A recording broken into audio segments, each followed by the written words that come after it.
Saudara pendengar sekalian, Radio Horor Indonesia segera dimulai.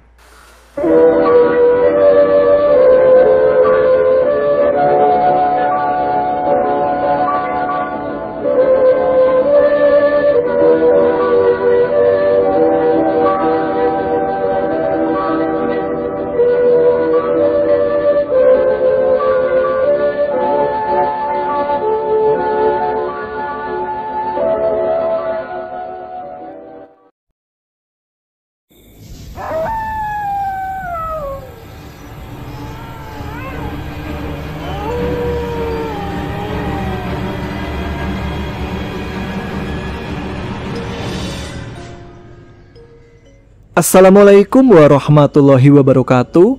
Jumpa lagi dengan saya Tama dalam Ada Apa Gerangan Season 2. Bagaimana kabar kalian? Semoga selalu diberikan kesehatan dan juga rezeki yang cukup. Kembali di malam Jumat, ada segmen yang mungkin selalu kalian tunggu-tunggu, apalagi kalau bukan Radio Horor Indonesia, di mana di sini saya akan membacakan beberapa cerita-cerita mistis yang sudah teman-teman Ada Apa Gerangan kirimkan. Jadi bagi teman-teman lain yang mungkin ingin berbagi pengalaman mistis dan didengarkan teman-teman yang ada di sini, bisa dikirimkan ke email kami di adaapagerangan20@gmail.com. Untuk lebih jelasnya kalian bisa cek di kolom deskripsi ya. Nah, pada episode kali ini saya mendapatkan sebuah kiriman cerita melalui email. Sebelumnya Bang Reza sudah berbagi pengalamannya ketika bapaknya terkena santet dan sayangnya tidak bisa terselamatkan. Saat ini Bang Reza kembali berbagi cerita ketika dia bekerja di Bali dan mengalami beberapa kejadian mistis. Nah, seperti apa ceritanya? Langsung saja kita simak cerita yang pertama ini. Teman-teman Ada Apa Gerangan, ceritanya mulai dari sini.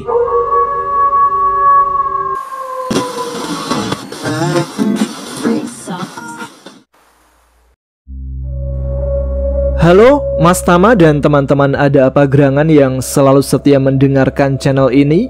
Perkenalkan lagi, nama saya Reza dan malam ini saya mau berbagi cerita pengalaman pribadi saya selama bekerja di Bali pada tahun 2023 kemarin.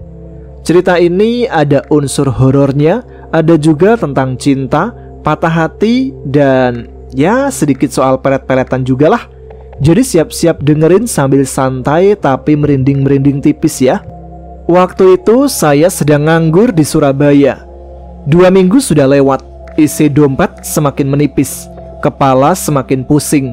Akhirnya saya mencoba menghubungi saudara ipar saya yang ada di Bali. Namanya Mas Ferry. Dia kontraktor bangunan di sana. Mas Fer, aku mau ikut kerja dong. Boleh nggak? Ya udah, sini ke Bali. Tapi kerjanya di proyek ya. Saya pikir meskipun nggak punya pengalaman di proyek, yang penting bisa kerja. Niat cari pengalaman sekalian cari cuan. Seninnya saya berangkat dari Malang pergi ke Bali, naik bis sehari semalam.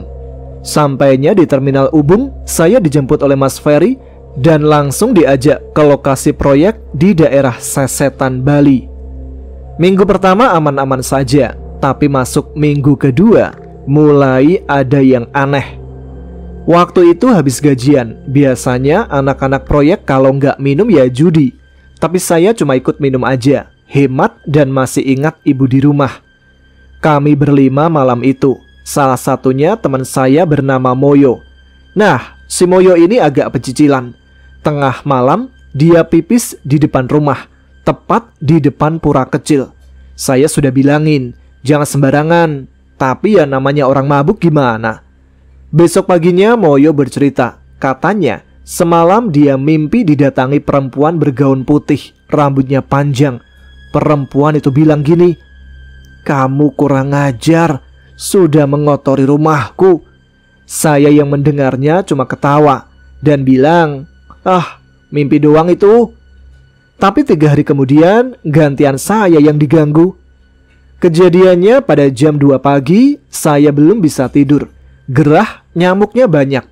Tiba-tiba saya mendengar suara orang nyapu. Padahal tetangga jauh semua. Logikanya, siapa yang nyapu jam segitu? Saya langsung merem, baca Al-Fatihah dan berusaha tidur. Paginya saya pun bercerita ke teman yang bernama Pak Dalim. Dia bilang gini, "Emang yang nunggu rumah ini perempuan, Mas. Biasanya aktifnya itu Selasa, Rabu sama Kamis. Biasa aja ya, saya juga sudah sering dengar suara nyapu itu."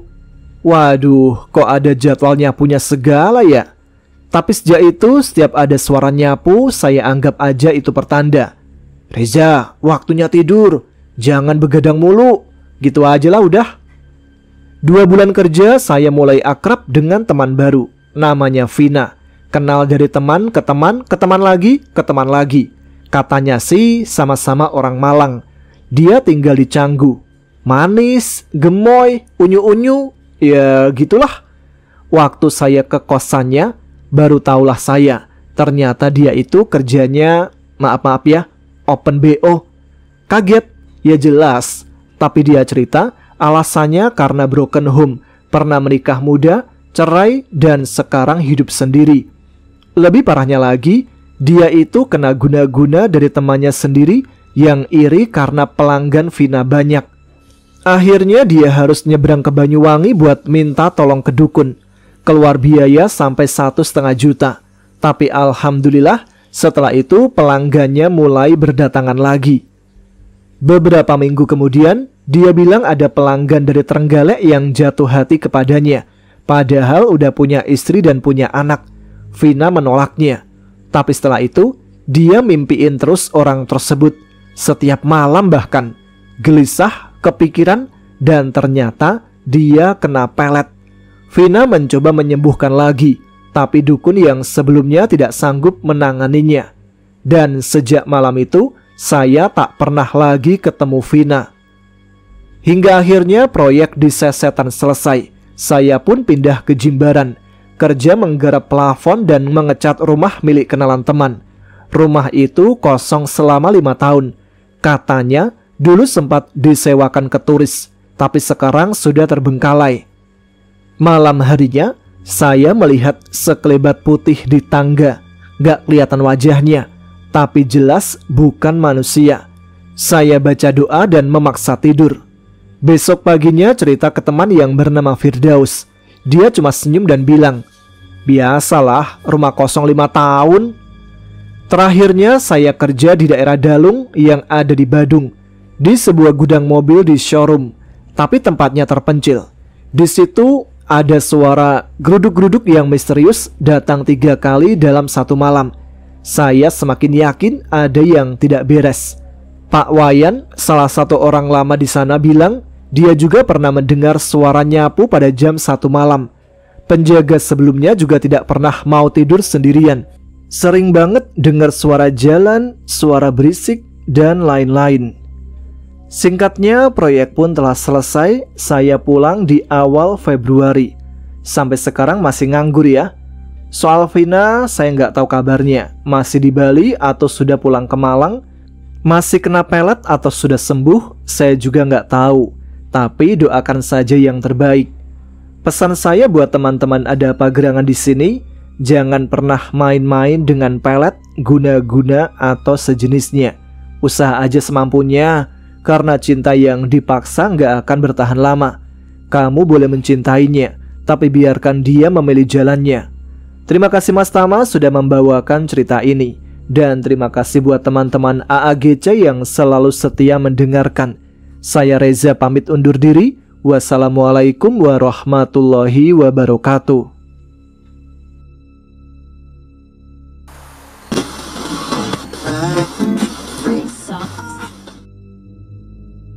Terima kasih Bang Reza yang sudah membagikan pengalaman ketika bekerja di daerah Bali. Doa terbaik untuk Bang Reza, kalaupun memang Vina ini menjadi jodohnya, semoga dipertemukan kembali. Dan kalau memang bukan, ya semoga mendapatkan jodoh yang lebih baik lagi. Selanjutnya ada sebuah cerita yang dikirimkan oleh Mas Iki, di mana Mas Iki ini mengalami kejadian janggal ketika mendaki Gunung Salak via Cidahu. Nah, seperti apa ceritanya? Langsung saja kita simak ya. Ini merupakan cerita perdana pendakian pertama kali saya dengan Mas Al.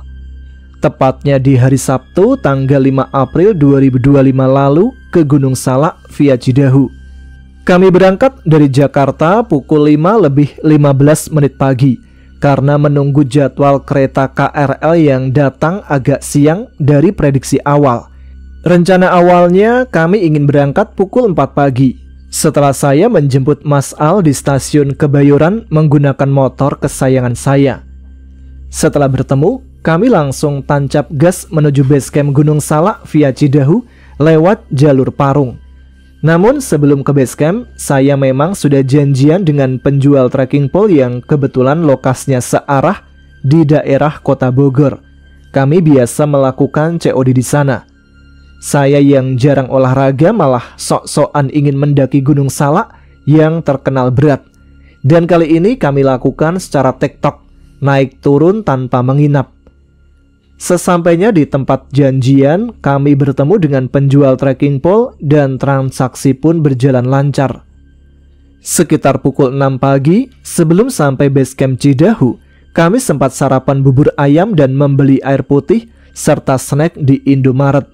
Namun, sebelum masuk ke warung bubur, saya tanpa sengaja menginjak kotoran kucing. Mungkin itu semacam pertanda untuk tidak melanjutkan mendaki. Tapi saya tetap berpikiran positif.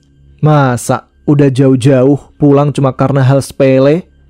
Setelah mengisi perut, kami menuju pos pendaftaran.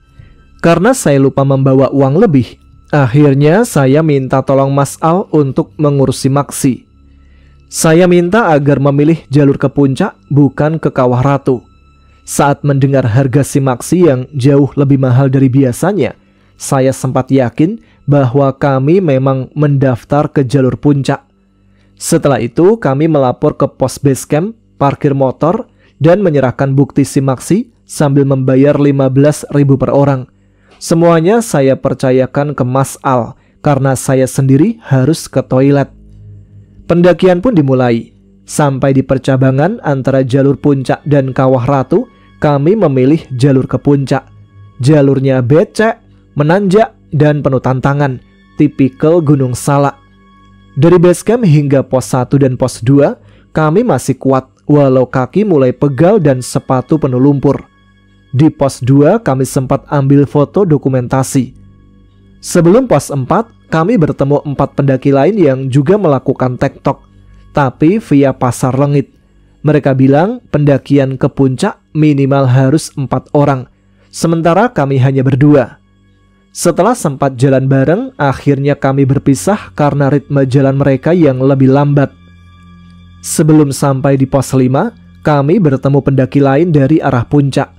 Mereka sempat menyarankan kami untuk turun saja, karena medan selanjutnya jauh lebih berat dan waktu sudah mepet. Namun kami tetap lanjut karena saya membawa headlamp dan kami masih punya waktu hingga pukul 2 siang. Kami menggunakan aplikasi untuk tracking jalur. Sebenarnya pendakian ini juga sekalian survei lokasi untuk rencana camping, termasuk mengecek logistik dan sumber air yang katanya hanya tersedia sampai pos 1 saja. Saat mendaki, hujan deras turun. Sayangnya jas hujan saya tertinggal di jok motor dan belum sempat beli yang darurat. Mas Al tetap ingin muncak dan saya setuju dengan syarat maksimal pukul 2 kita harus turun. Entah itu sudah sampai puncak atau belum. Jalur semakin berat, becek dan licin. Kami nekat terus jalan mengejar waktu. Badan mulai lemas, kaki menggigil. Resiko hipotermia mulai terasa. Di pos 6 Bayangan, sekitar pukul 1:15 kami sempat ragu karena peta menunjukkan puncak masih cukup jauh. Tapi karena sudah basah kuyup, kami tetap lanjut sambil terus berdoa. Akhirnya sekitar pukul 1:45 kami sampai juga di puncak sejati Gunung Salak. Banyak juga pendaki lain, termasuk turis asing yang melakukan tektok via Cidahu. Kami berteduh sebentar, makan cemilan, dan ambil foto dokumentasi seadanya. Pukul 2:15 kami mulai turun. Sebelum pos 6, kami sempat berjalan bareng 3 turis asing. tapi tertinggal karena saya ingin istirahat sebentar. Saya coba akses sinyal dan GPS, tapi sinyal lemah dan aplikasi tidak bisa memuat rute kembali. Akhirnya kami lanjut turun dengan mengandalkan insting. Kami mengikuti tali rafia berwarna biru dan merah serta jejak kaki pendaki. Sekitar pukul 5:30, kami masih sibuk mencari jalan, yakin kalau kami berada di jalur yang benar. Tapi disinilah awal tragedi dimulai. Tali sepatu Mas Al terus terlepas lebih dari 20 kali. Ia juga terus bertanya apakah kami berada di jalur yang benar. Saya hanya bisa meyakinkan bahwa Tuhan yang melindungi, meski kami sendiri sudah lalai meninggalkan kewajiban sholat. Kami terus berjalan sampai akhirnya tersesat di sebuah area yang seperti tempat perkemahan, dikelilingi tebing, sungai dan jurang. Kami tidak bisa keluar.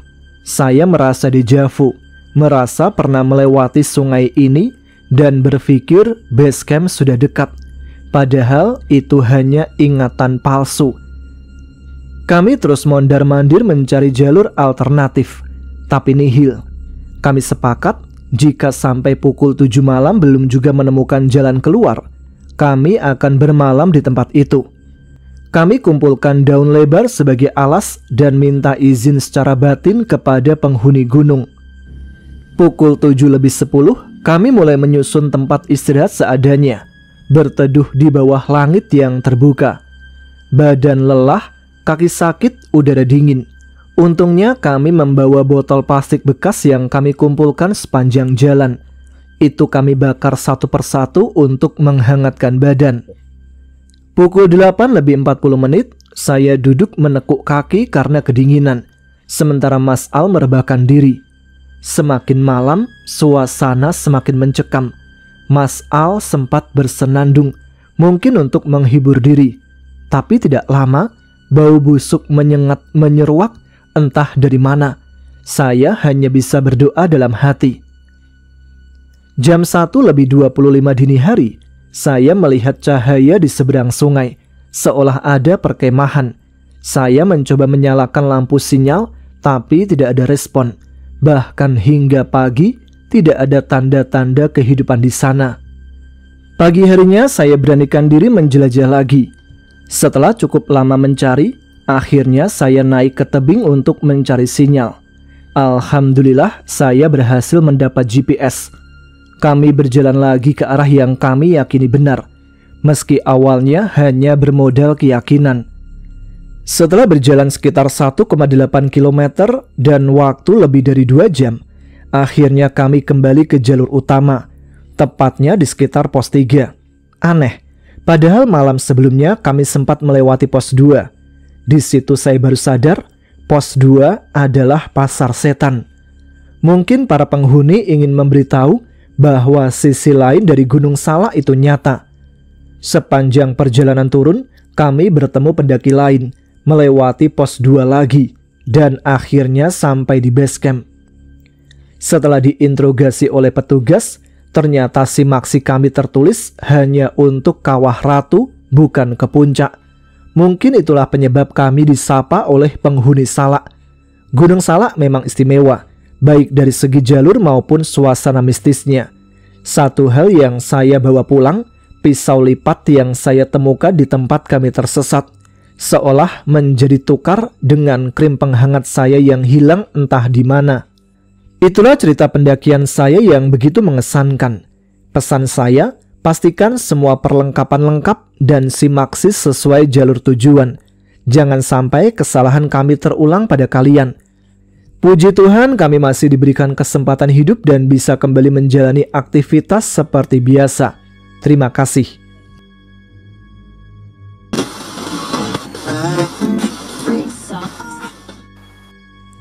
Namaku Priyo, 24 tahun, dan hingga hari itu aku selalu menganggap diriku cukup tangguh untuk menghadapi gunung manapun. Tapi keyakinanku berubah saat pertama kali menjejakkan kaki di jalur pendakian Semeru.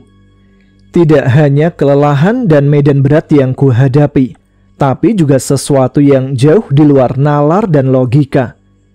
Semuanya berawal dari obrolan santai di warung kopi kampus ketika Denny, sahabatku sejak SMA, membuka ide untuk mendaki Mahameru. Nama besar gunung itu membuat mataku berbinar. Aku belum pernah ke sana, tapi aku tahu bagi sebagian pendaki, Semeru adalah semacam tanah suci. Gua udah kumpulin orang bro, lo ikut ya? Ini kesempatan langka, ajak Denny sambil menyeruput kopi hitamnya.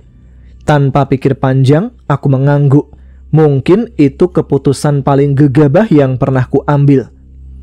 Rombongan kami berjumlah 17 orang. Beberapa kenal dekat, beberapa hanya teman dari teman. Kami naik kereta ke Malang, lalu lanjut perjalanan darat ke Ranupane. Udara dingin langsung menyambut begitu kami tiba. Suasana desa yang tenang membuatku sedikit melupakan alasan kami ke sini, mendaki ke atap Pulau Jawa. Setelah mengurus administrasi dan pemeriksaan logistik, kami memulai pendakian. Langit cerah, semangat masih membuncah. Jalur awal dari Ranupane menuju Ranukumbolo tidak terlalu menyulitkan. Sepanjang jalan kami bercanda, tertawa dan saling kenal lebih dekat. Tapi di balik keceriaan itu, aku sempat merasa ada yang aneh sejak dari base camp. Salah satu porter berpesan padaku sambil tersenyum, "Kalau lewat Cemoro Kandang, jangan banyak bercanda ya mas. Di sana kadang suka ada yang gak suka ribut." Aku tertawa saat itu. Kupikir dia hanya menggertak, tapi seharusnya aku mendengarkan. Kami tiba di Ranukumbolo sekitar pukul 3 sore. Danau itu indah luar biasa, seperti lukisan hidup yang menenangkan. Kami segera mendirikan tenda, memasak makanan dan beristirahat. Malam itu, sebagian dari kami memutuskan tetap di sini, termasuk beberapa perempuan yang kurang fit. Sisanya termasuk aku akan lanjut ke Kalimati untuk melakukan summit attack keesokan subuh. Aku satu kelompok dengan Fitri, mahasiswa teknik sipil yang energik dan cerewetnya bukan main. Ada juga Denny, Mas Rukin yang katanya sudah sering muncak, serta 4 orang lainnya. Kami mulai berjalan sekitar jam 4 sore. Rencana awalnya, sebelum gelap kami sudah tiba di Kalimati. Tapi jalur mulai menguras tenaga setelah tanjakan cinta. Dan ketika kami tiba di Oro-Oro Ombo, matahari sudah mulai turun. Hamparan bunga ungu di Oro-Oro Ombo adalah pemandangan paling mempesona dalam hidupku. Tapi Fitri mulai mengeluh kakinya kram. Kami berhenti. Mas Rukin memijat kakinya sambil memberikan air minum hangat. Tidak lama kemudian, Fitri terlihat normal kembali. Tapi aku sempat melihat ekspresi aneh di wajahnya, semacam bingung campur takut. "Kamu kenapa?" tanyaku pelan saat kami mulai berjalan lagi. "Enggak, cuma tadi pas duduk kayak ada yang ngeliatin dari pohon," katanya sambil menunjuk ke arah rumpun semak. Aku melirik, tapi tidak ada apa-apa. Angin pun berhenti sejenak. Hening. Lalu Fitri tertawa sendiri, seolah menyadari omongannya terdengar aneh. Kami tiba di Cemoro Kandang sekitar pukul 5 lewat. Langit mulai gelap dan udara berubah lebih dingin dari sebelumnya. Saat itulah kami melihat ayam hutan melintas di depan jalur. "Ayam hutan sore-sore gini? Aneh," gumam Mas Rukin. Kami tidak terlalu memikirkan hal itu, tapi Fitri kembali mengeluh. Kali ini kakinya terasa berat. Mas Rukin memutuskan untuk menghentikan langkah sebentar lagi. Saat ia memijat kaki Fitri, tiba-tiba Fitri menoleh ke arahku. "Mas Pri, itu siapa yang berdiri di sampingmu?" Aku terdiam. Tidak ada siapa-siapa di sampingku. Yang lain juga memandang heran. "Ada nenek-nenek pakai kebaya, mukanya rusak," bisiknya pelan, suaranya gemetar. Aku langsung merasa merinding dari kepala sampai kaki. "Kita balik sekarang juga," kata Mas Rukin tegas. Perjalanan turun ke Ranukumbolo adalah bagian paling mengerikan dari seluruh pendakian. Fitri mulai bertingkah aneh, kadang tertawa sendiri, kadang bicara dengan seseorang yang tak terlihat. Kami berusaha membawanya turun secepat mungkin, tapi medan gelap dan licin. Beberapa kali dia menyebut hal-hal yang membuat kami ketakutan. Seperti dia ikut kita dari Cemoro Kandang. Lalu dia marah. Kalian tadi terlalu ramai. Dia terganggu. Aku tidak tahu harus percaya atau tidak. Tapi yang pasti tubuhku terus menggigil. Bukan hanya karena udara dingin. Begitu sampai di tenda Ranukumbolo, kami langsung menidurkan Fitri dan memanggil seorang penduduk lokal yang paham soal spiritual. Setelah diberikan air doa dan dibacakan ayat-ayat tertentu, Fitri akhirnya tenang. Tapi semalaman dia mengigau, menyebut kata nenek, api, dan dosa berulang-ulang. Kami semua sepakat membatalkan rencana ke puncak. Tak ada lagi semangat mendaki. Perjalanan pulang ke Ranupane terasa lebih berat dari sebelumnya, meski secara fisik seharusnya lebih ringan. Satu hal yang aku pelajari dari pendakian ini, gunung bukan hanya tempat petualangan, ia juga tempat yang sakral, penuh misteri, dan harus dihormati. Sampai hari ini, aku masih suka naik gunung, tapi sejak kejadian di Cemoro Kandang, aku selalu memulai perjalanan dengan niat yang jelas, hati yang tenang, dan langkah yang lebih rendah hati. Karena kita tidak pernah tahu, di balik rimbunya hutan dan sunyinya kabut, siapa yang sedang memperhatikan kita. Sepulang dari pendakian, kami semua berusaha kembali ke kehidupan normal. Tapi satu hal yang kami sadari, Fitri tidak lagi seperti Fitri yang kami kenal sebelumnya. Dia jadi lebih pendiam. Biasanya grup WA kami ramai oleh ocehan dan stiker konyol dari dia. Sekarang, dia hanya baca pesan tanpa pernah membalas. Bahkan Denny dan Mas Rukin yang cukup dekat pun tidak mendapat respon saat mencoba menghubunginya langsung. Beberapa dari kami menduga Fitri masih trauma. Aku pun berpikir begitu. Sampai malam itu, aku sedang membaca buku di kamar ketika ponselku berdering. Itu nomor Fitri. Fit, sapaku pelan, agak ragu memang. Sudah hampir 2 minggu sejak terakhir aku dengar suaranya. Suara di seberang sana terdengar gemetar, nyaris tak terdengar. Mas Pri, dia ikut aku pulang, katanya membuatku tercekat. Maksudnya? Dia lalu terisak.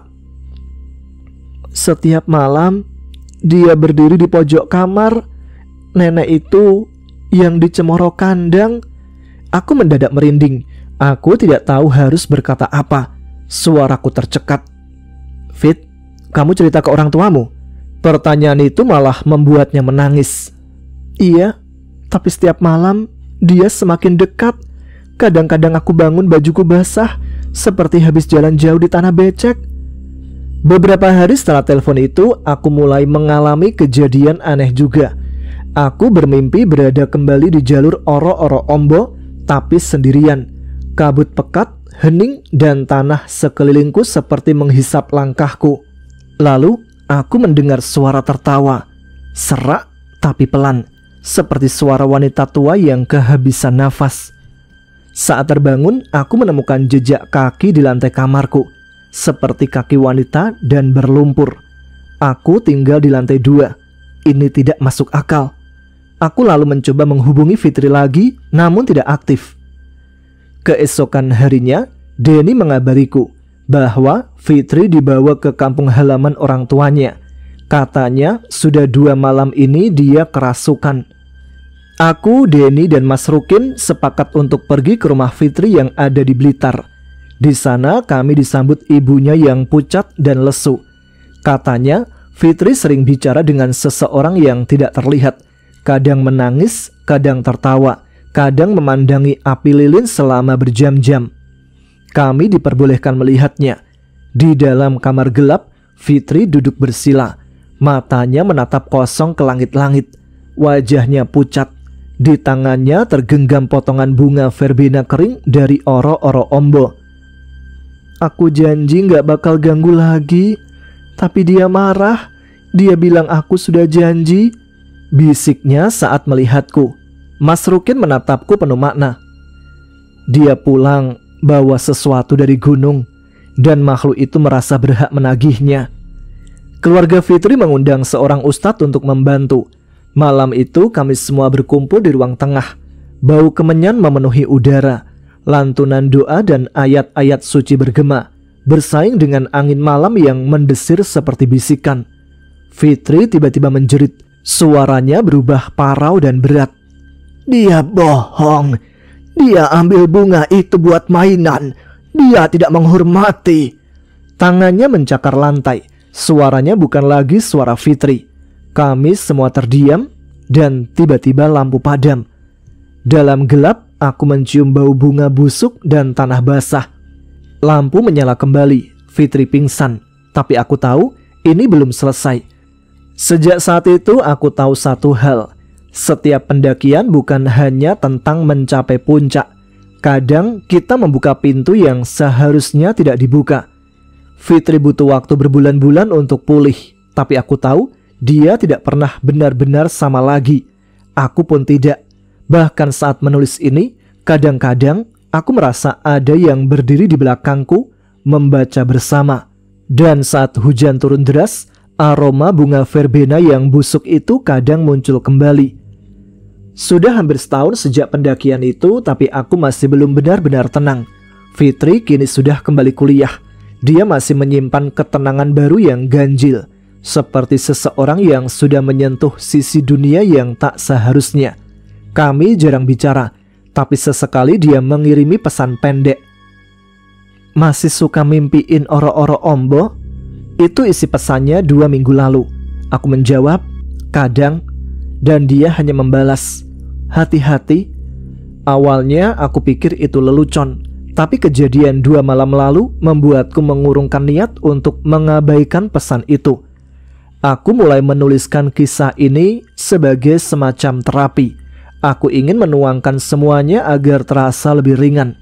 Tapi entah kenapa, setiap kali aku mengetik bagian tentang cemoro kandang, lampu kamar selalu redup, bahkan mati total. Awalnya aku berpikir itu hanya masalah listrik, tapi kemudian hal-hal kecil mulai terjadi.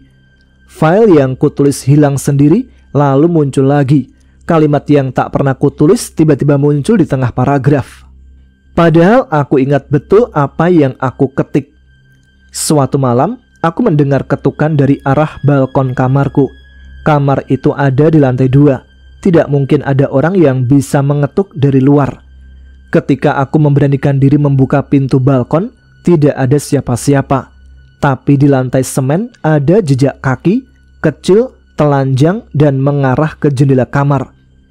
Kemudian aku mencium aroma itu lagi. Aroma tanah basah dan bunga verbena busuk, sama seperti yang kurasakan waktu Fitri kesurupan. Cerita ini harus diceritakan, biar kalian tahu, biar kalian tidak sembarangan mendaki, tidak sembarangan bercanda, dan terutama tidak sembarangan membawa pulang apapun dari gunung.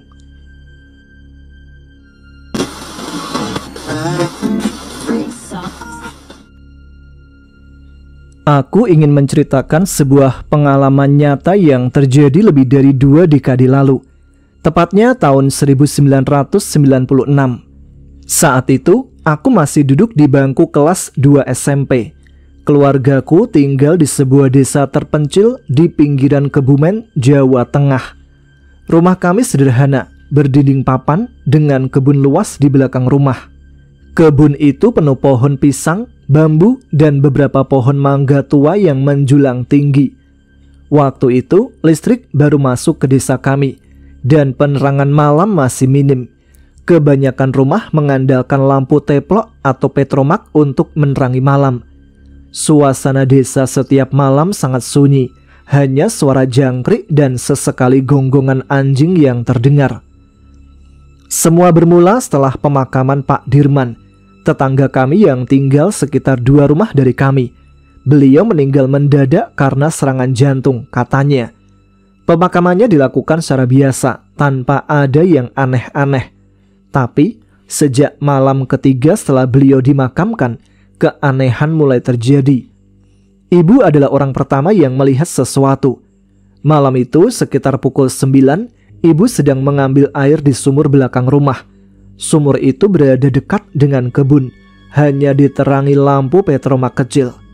Saat sedang menimba air, ibu tiba-tiba melihat sosok putih melayang di antara pohon pisang. Awalnya ibu mengira itu hanya pantulan cahaya dari kain jemuran, tapi sosok itu terus bergerak dari satu pohon ke pohon lain seperti sedang mengintip. Karena takut, ibu segera masuk ke rumah dan menceritakan apa yang ia lihat kepada bapak. Bapak mengira ibu hanya lelah dan berhalusinasi, jadi ia tidak terlalu menanggapi. Namun, malam-malam berikutnya, kejadian serupa terus terulang.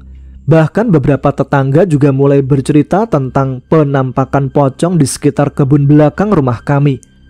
Salah satu tetangga, Pak Raji, yang rumahnya hanya bersebelahan dengan kebun kami, mengaku pernah melihat pocong itu berdiam diri di bawah pohon mangga sambil menghadap ke rumahnya. Desa kami menjadi mencekam. Anak-anak dilarang bermain sampai malam, dan orang-orang mulai menutup pintu lebih awal. Kami pun mulai rutin mengadakan pengajian malam dan tahlilan untuk almarhum Pak Dirman, berharap arwahnya tenang. Namun, kehadiran pocong itu justru semakin sering terasa. Banyak warga mengaku mendengar suara tertawa lirih dari arah kebun, atau bau anyir yang datang tiba-tiba saat malam. Kadang lampu petromak di rumah kami juga tiba-tiba mati tanpa sebab. Suatu malam sekitar pukul 11, aku terbangun karena mendengar suara ketukan dari jendela kamarku. Kamarku berada di bagian belakang rumah, menghadap langsung ke kebun. Awalnya aku mengira itu suara ranting atau mungkin angin. Tapi ketukan itu terdengar teratur. 3 kali, diam, lalu 3 kali lagi. Dengan rasa takut, aku mengintip dari celah jendela. Di bawah cahaya redup lampu petromak yang menyorot samar dari ruang tengah, aku melihat sosok putih berdiri tepat di bawah pohon mangga, tidak jauh dari jendela. Sosok itu tinggi, tubuhnya dibalut kain kafan kusam, dan yang paling mengerikan, wajahnya hitam legam, matanya kosong, dan mulutnya sedikit terbuka. Aku ingin berteriak, tapi suara seperti tertahan di tenggorokan. Aku hanya bisa mundur perlahan dan menarik selimut menutupi kepala. Beberapa menit kemudian, ketukan itu berhenti. Aku tidak berani membuka mata hingga pagi menjelang. Setelah kejadian malam itu, bapak memutuskan untuk memanggil seorang kiai dari desa sebelah. Kiai Rifai dikenal bisa membersihkan rumah dari gangguan makhluk halus. Beliau datang malam harinya bersama 2 santrinya. Mereka membawa air doa, kemenyan, dan beberapa benda lain yang aku tidak tahu namanya. Ritual pengusiran dilakukan di kebun belakang. Mereka membakar kemenyan dan membacakan ayat-ayat Al-Quran dengan lantang. Malam itu, angin bertiup kencang, dan suhu udara menjadi sangat dingin. Padahal biasanya malam di desa hanya sejuk. Saat Kiai Rifai membaca ayat tertentu, tiba-tiba terdengar suara jeritan panjang dari arah pohon mangga. Jeritan itu seperti campuran suara manusia dan binatang, membuat bulu kuduk kami berdiri. Kiai Rifai hanya berkata, "Dia masih penasaran, belum diterima tanah." Kami sekeluarga hanya bisa diam, takut sekaligus bingung.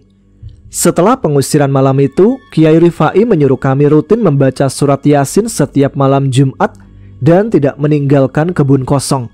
Ia juga menyuruh bapak menanam pohon sirih dan kelor di dekat sumur, katanya untuk menolak makhluk halus. Butuh waktu sekitar 2 minggu sebelum suasana mulai kembali normal. Tidak ada lagi penampakan, suara-suara aneh, atau bau anyir. Namun, kami tetap menjalankan semua yang disarankan Kiai Rifai. Bapak juga meminta maaf secara langsung kepada keluarga Pak Dirman, takut ada sesuatu yang mungkin pernah menyinggung semasa hidupnya. Anehnya, keluarga Pak Dirman juga mengaku sering melihat pocong itu di pekarangan mereka, tapi sosoknya hanya muncul sebentar dan hilang begitu saja. Tahun-tahun berlalu, kebun belakang kini sudah berubah menjadi bangunan rumah permanen. Pohon mangga yang dulu menjadi tempat munculnya pocong sudah ditebang, dan sumur tua pun ditutup karena sudah tidak terpakai. Tapi setiap kali aku pulang kampung, cerita tentang malam-malam mencekam itu masih suka muncul dalam obrolan ringan bersama keluarga.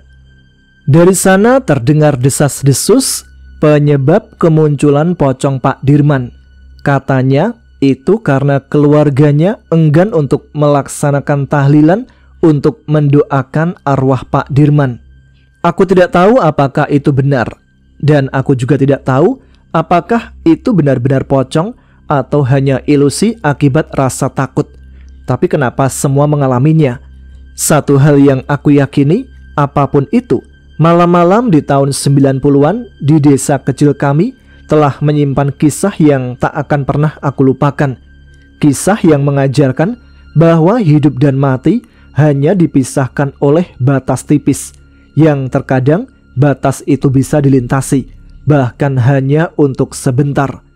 Cerita ini adalah kisah nyata, bukan rekaan, karena aku sendiri yang mengalaminya. Baiklah, itu dia semua cerita yang bisa saya bacakan untuk malam hari ini. Kalau kalian merasa kurang panjang, jadi itu artinya teman-teman harus ikut berpartisipasi untuk mengirimkan pengalaman mistis yang pernah dialami. Jangan sungkan-sungkan ya, kita pasti akan membantu untuk merapikan cerita itu supaya bisa didengar oleh teman-teman yang lainnya. Terima kasih untuk teman-teman sekalian yang sudah meramaikan acara ini. Terima kasih yang sudah menuliskan komentar. Ngomong-ngomong soal komentar, seperti biasa, nama-nama kalian yang sudah komentar di episode minggu lalu akan dijadikan lagu. Nah, seperti apa lagu pada episode Radio Horor Indonesia malam ini? Langsung saja yuk kita simak. Tidak terasa ketemu lagi malam Jumat. Baru kemarin hari Jumat, ini sudah malam Jumat. Saatnya salam-salam sebelum episode tamat. Salam dong untuk Kustini yang bimbing. Salam dong untuk Kacau Lau Lenggang. Salam dong Fatma Citra Dwi Safira, lalu Hidayat Otman di Malaysia, juga Beti Herawati, Kelapa Nunggal Naswasari, Faiz Asidki dari Priok, Siti Saro Sawangan Dipok, dari Jember Luluk Budi, sekedar hobi di Sukabumi, fans setia hadir ke nikah. Ada juga Bramata Wijaya di Cianjur, Beti Herawati Parung Bogor, Hadi Junaidi Purwanto Vivo dari Riau. Para jomblo jangan galau, Wayuni Abdillah di Banjarmasin, Saiful Anwar di Bekasi. Terima kasih sudah tulis pesan, lanjut lagi minggu depan. Komen judul bangsat, kalian membuat orang sesat. Ngakunya bikin maju pesat, padahal bikin tambah blangsa. Komen judul sampah, bikin gua emosi sumpah. Sumpah serapah tertumpah ruah, bikin gua marah. Kalian untung di atas orang-orang menggantung diri. Dri.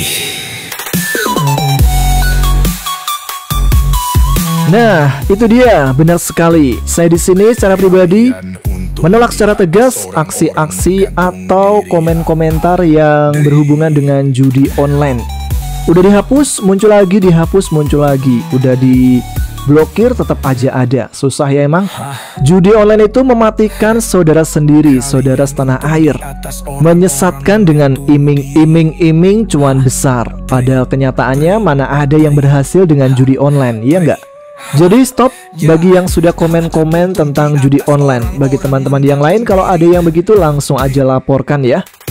Baiklah, begitu saja, kita akan jumpa lagi di episode Radio Horor Indonesia minggu depan.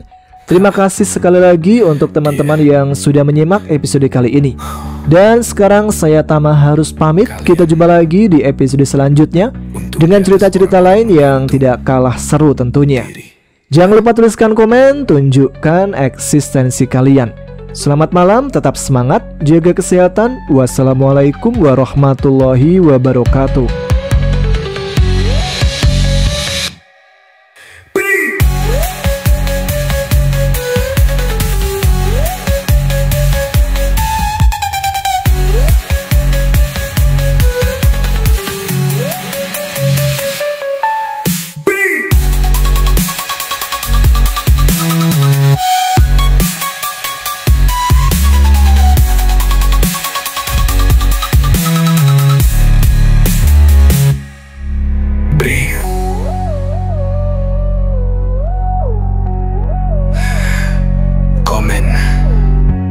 tolol bangsat.